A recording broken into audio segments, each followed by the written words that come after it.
দর্শক আসসালামু আলাইকুম। সহিহ মুসলিমের প্রথম খণ্ড থেকে ৩১৩ নম্বর হাদিস বাংলা অনুবাদ পড়াইতেছে মোহাম্মদ ইবনে রাফি আব ইবনে হুমায়দ রহমতুল্লাহ আবু হুরায়রা রাদিয়াল্লাহু তাআলা আনহু হতে বর্ণিত। তিনি বলেন, নবী সাল্লাল্লাহু আলাইহি সাল্লাম মিরাজ রজনীতে আমি মুসা আলাইহিস সালামের সাথেও দেখা করেছি। তারপর নবী সাল্লাল্লাহু আলাইহি সাল্লামের দেহের আকৃতি বর্ণনা করেছেন। বর্ণনাকারী বলেন, নবী সাল্লাল্লাহু আলাইহি সাল্লাম আকৃতি বর্ণনা করেছে তিনি মৃদু কোকড়ানোর চুল বিশিষ্ট, দেখতে ও শানুবা গোত্রের লোকদের ন্যায়। বলেন, আমি ঈসা ইবনে মরিয়ম ও সাথে দেখা করেছি। এরপর তিনি ও ঈসা আলাইহিসসালামের আকৃতি বর্ণনা করতে গিয়ে তিনি ও মাধ্যম ধরনের লোহিত বর্ণের পুরুষ, মনে হচ্ছিল এক্ষুনি যেন গোসলখানা থেকে বেরিয়ে আসলেন। রাসূল সাল্লাল্লাহু আলাইহি সাল্লাম বললেন, ইব্রাহিম আলাইহিসসালামকে দেখেছি, তার ও সন্তানদের মধ্যে আমি ও সবচেয়ে বেশি সদৃশ্যের অধিকারী।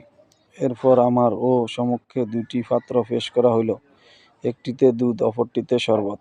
আমাকে বলা হলো, এর মধ্যে যেটা আপনার ইচ্ছা সেটা আপনি পান করুন।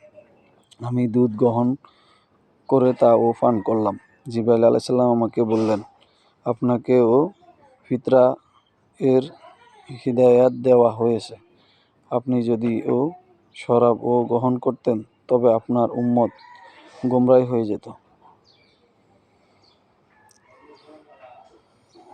শরবতকে আরবিতে শরাব বলা হয়, ঠিক আছে, এবং শরাবও আছে যেটার মধ্যে নেশা মিশানো হয়।